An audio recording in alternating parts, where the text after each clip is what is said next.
नमस्कार। इसके पहले मैंने वीडियो बनाया था अनुसूचित जाति अनुसूचित जनजाति अत्याचार निवारण अधिनियम 1989 पर, जिसको आप सब लोगों ने काफ़ी प्रोत्साहन दिया है, सब लोगों ने देखा है।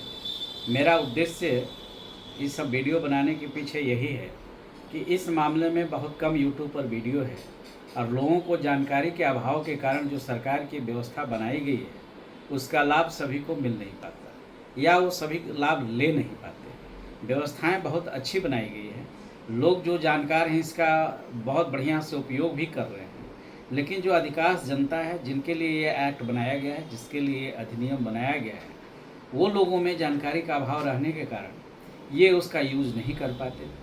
परिणाम ये होता है कि बीच में दलाल उलाल आके कोई भी थर्ड पार्टी आकर इनको जो राशि मिलनी चाहिए वो मिल नहीं पाता, इनको मिसगाइड करता है और बहुत तरह की व्यवस्था है।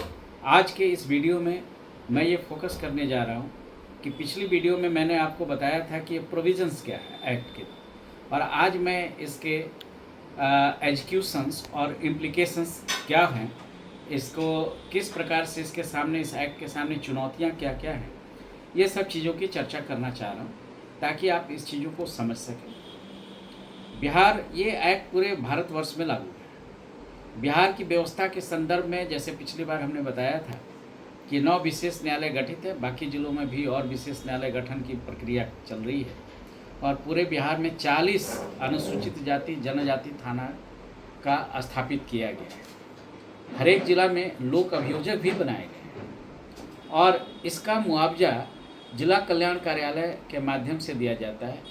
गृह विभाग का एक पोर्टल है CCTNS, उसी से SS लेके PO एक प्रिवेंशन ऑफ एट्रोसिटीज एक्ट का पोर्टल बनाया गया है, जिस पे आप ऑनलाइन भी सारी व्यवस्थाओं को देख सकते हैं कि कहाँ कितना FIR हुआ, किस मामले में कितना मुआवजा मिला या नहीं मिला, सैंक्शन के किस स्टेज में, ये सब उस पोर्टल के माध्यम से दिखाया जाता है। इस एक्ट को जो लागू करना है, इसमें सबसे बड़ी चीज़ क्या है कि जिनके लिए एक्ट बनाया गया उनको इसकी जानकारी का अभाव, ये सबसे बड़ी चुनौती है इस एक्ट के कार्यान्वयन में। तो उनको जानकारी देने के लिए विभाग के स्तर से, सरकार के स्तर से बहुत सारे कॉमन जगहों पर जो सामूहिक स्थल हैं वहाँ पर होर्डिंग्स लगाए जा रहे हैं। सूचना जनसंपर्क विभाग भी इसमें अपनी तरह से कई जगहों पर होर्डिंग लगाता है। कई जगहों पर इसमें विभाग के स्तर से, जिला एडमिनिस्ट्रेशन के स्तर से इसमें वर्कशॉप आयोजित किया जाता है। और प्लस इसी में आपके एक्ट के नियम 1995 में रूल 17 है और नियम 17 के तहत जिला स्तर पर विजिलेंस एंड मॉनिटरिंग कमेटी गठित है, जिसमें उस जिला के सभी विधायक और सांसद के साथ साथ सरकारी ऑफिसर्स और गैर सरकारी लोगों के द्वारा ये कमेटी का गठन होता है। और प्रत्येक 3 माह में ये कमेटी जिला स्तर पर एक बार बैठती है और इसकी समीक्षा करती है कि जो एक्ट का संचालन ठीक से हो रहा है या नहीं हो रहा है, उसका जिनका मुआवजा मिलना था वो मुआवजा मिल रहा है कि नहीं मिल रहा है, न्यायालय में, माननीय न्यायालय में इनके जो रखे जा रहे हैं मामले, उसका ठीक से फॉलोअप किया जा रहा है या नहीं किया जा रहा है, इनको गवाही देने में किसी प्रकार की कोई परेशानी तो नहीं आ रही है। इस टाइप की चीज़ों को लगातार मॉनिटरिंग किया जाता है और इनके माध्यम से इसको प्रचार प्रसार भी किया जाता है ताकि लोग इसको समझ सकें, सारी चीज़ों को ये कर सकें। विभाग स्तर से और जिला प्रशासन के स्तर से लगातार इसको प्रचार प्रसार करने की व्यवस्था है। इसी प्रकार से राज्य स्तर पर भी इसकी मॉनिटरिंग एंड विजिलेंस कमेटी माननीय मुख्यमंत्री महोदय की अध्यक्षता में गठित है, जिसमें इसकी बृहद पैमाने पर इसकी समीक्षा की जाती है। इसके जो प्रावधान हैं, इसको कार्यान्वित करने में कहाँ असुविधा आ रही है, इन सब सारी चीज़ों पर विचार किया जाता है और उसके संबंध में जो दिक्कत होती है उस पर निर्णय लिया जाता है। सरकार बहुत संवेदनशील है इन मुद्दों को लेकर ताकि इसका सही लाभ सही व्यक्ति तक सही समय पर पहुंचे, ये सरकार का प्रयास है। और जिला प्रशासन की ओर से भी प्रयास है। अनुसूचित जाति जनजाति कल्याण विभाग इस मामले में नोडल विभाग है और वो बहुत अहम रोल अपनाता है। इसकी लगातार विभाग के स्तर से समीक्षा की जाती है ताकि किसी प्रकार की बाधा ना आए, अवरोध ना आए। अभी जो सबसे बड़ा इस एक्ट में जो बाधा है, कन्विक्शन रेट बहुत कम है। कन्विक्शन रेट कम रहने के कारण इसका बहुत सारे जो अपराधी हैं उनको सज़ा नहीं हो पाती और ये अपराध करके सज़ा से बच जाते हैं। इसमें जो सबसे बड़ा इशू जो देखने में आता है जब पूरे मामले की समीक्षा की जाती है तो ये देखा जाता है कि जब एफआईआर होता है वहाँ मुआवजा तो मिल जाता है, लेकिन जब मामले आगे बढ़ते हैं तो लोग समझौता कर लेते हैं। समझौता करने के कारण क्या होता है कि मामला आगे नहीं बढ़ पाता। जो इसको पीड़ित पक्ष है वो आगे परस्यू नहीं करना चाहता है।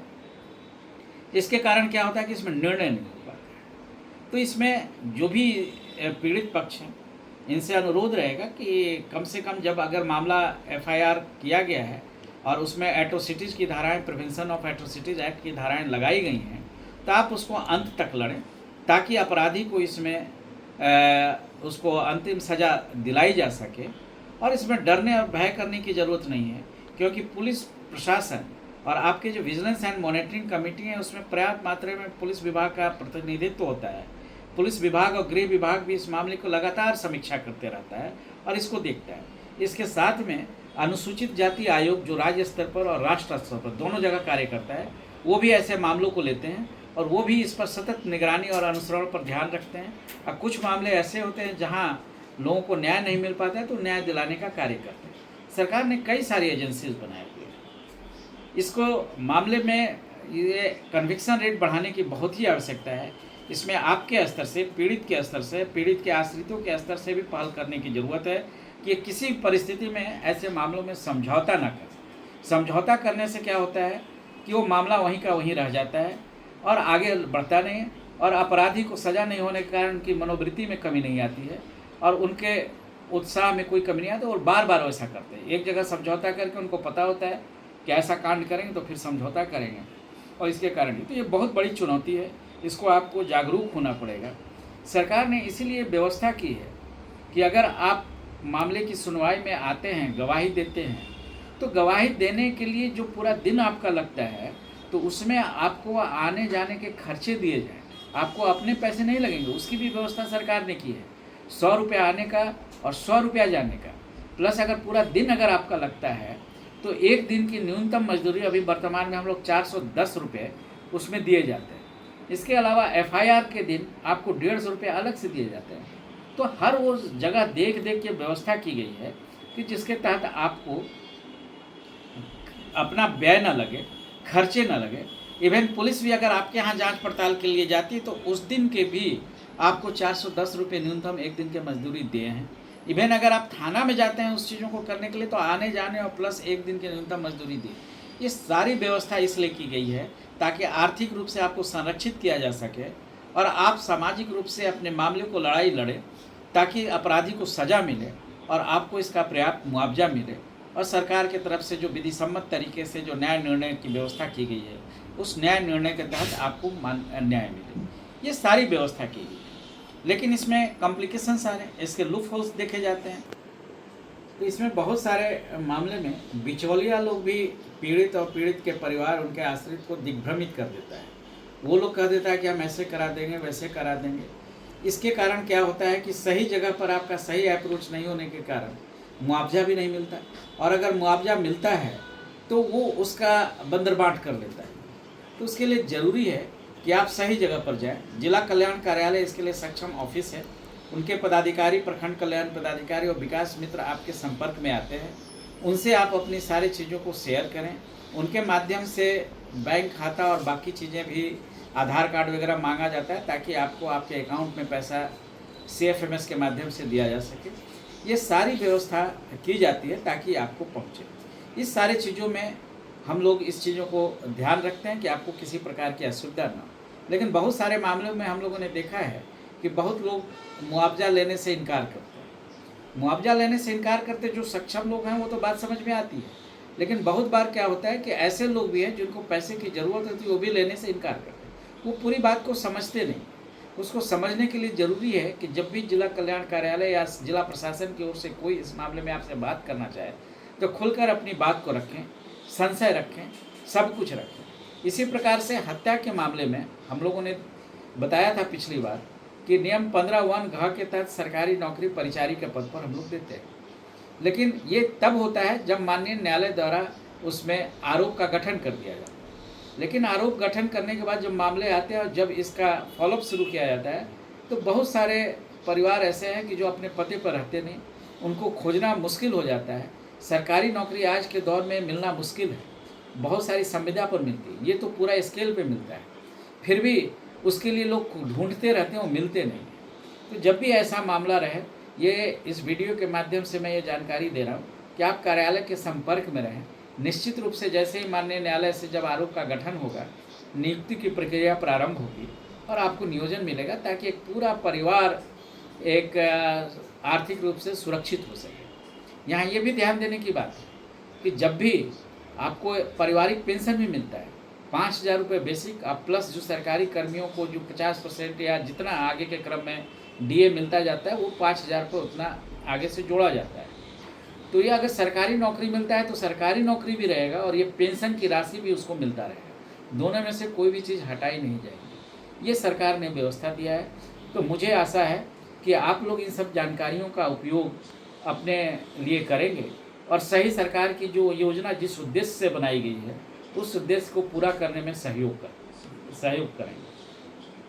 बहुत सारे ज़िलों में ये कन्विक्शन रेट बढ़ाने के लिए स्पीडी ट्रायल का सहारा लिया जा रहा है, जो एक बहुत ही अच्छी पहल है। इसके कारण क्या होता है कि बहुत जल्दी में ये मामला में न्याय हो जाता है और अपराधी को सज़ा मिल जाती है और इसको न्याय मिल जाता है, पीड़ित पक्ष को न्याय मिलता है।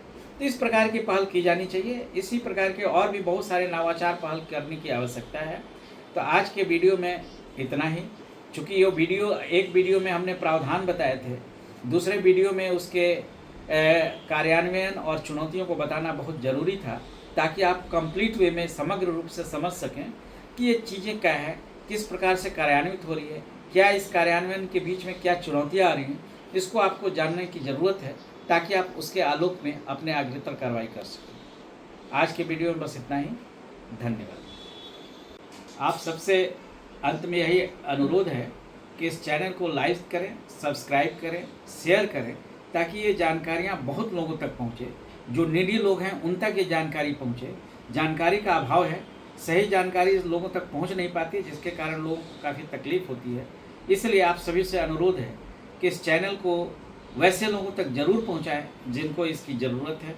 हर जगह पर, महादलित टोलों पर, पढ़े लिखे लोगों के बीच, हर जगह इस चैनल को फैलाएं, ताकि लोग इसका लाभ उठा सकें और इस प्रकार से नियमित रूप से सरकार की योजनाएं, उनके बीच आने वाली चुनौतियां, उसके प्रावधान के बारे में नियमित रूप से चर्चा की जाती रहेगी। इसलिए इस ACSPL चैनल्स को आप लोग लाइक करें, सब्सक्राइब करें और शेयर करें।